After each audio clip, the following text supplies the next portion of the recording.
जय श्री श्याम।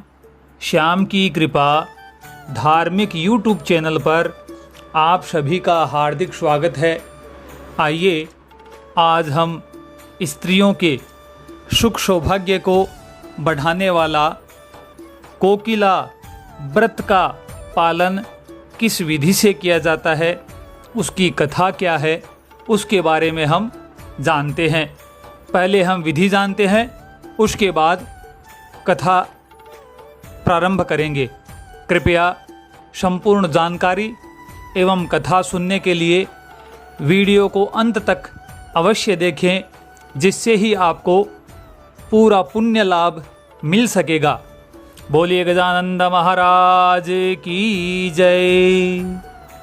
कोकिला व्रत हेमाद्रि रत्न में लिखा है, यह व्रत आषाढ़ी पूर्णिमा से प्रारंभ करके श्रावणी पूर्णिमा तक किया जाता है। इसके करने से मुख्यतः स्त्रियों को 7 जन्म तक सुत, सौभाग्य और संपत्ति मिलती है। विधान इसका इस प्रकार है।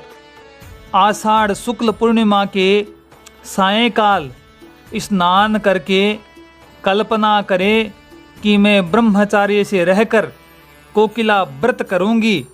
उसके बाद श्रावण कृष्ण प्रतिपदा को किसी नदी, तालाब, झरने, बावड़ी, कुएं पर जाकर और ऐसा संकल्प करे, मम धन धान्यादि सहित सौभाग्य प्राप्तये शिवतुष्टये च कोकिला व्रत महम करिष्ये। ऐसा संकल्प करके आरंभ के 8 दिन में भीगे और पीसे हुए आंवलों से सुगंध युक्त तिल तेल लगाकर उसे मलकर स्नान करें। फिर 8 दिन तक भिगोकर पीसी हुई मुरामांसी और बच, कुष्ठ आदि 10 औषधियों से स्नान करें। उसके बाद 8 दिन तक भिगोकर पीसी हुई बच के जल से स्नान करें और उसके बाद अंत के 6 दिन पीसे हुए तिल, आंवले और सर्वौषधि के जल से स्नान करें। इस क्रम से प्रतिदिन स्नान करके पीठी के द्वारा निर्माण की हुई कोयल का पूजन करें। चंदन, सुगंधित पुष्प, धूप, दीप और तिल, तंदुल आदि का नैवेद्य अर्पण करें और ऐसा बोलें, तिल स्नेहे तिल सौखे तिल वर्णे तिलामये सौभाग्य धन पुत्रांश्च देहि में कोकिले नमः। इस मंत्र के द्वारा प्रार्थना करें।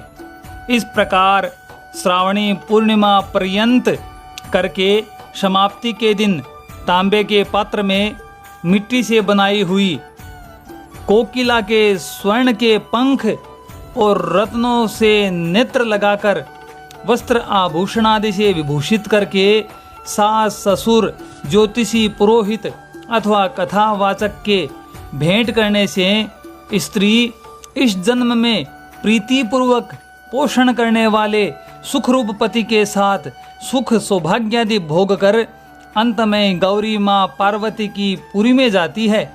इस व्रत में माँ गौरी का पूजन कोकिला के स्वरूप में किया जाता है। आइए अब हम इस व्रत की कथा भी सुन लेते हैं। कथा इस प्रकार है।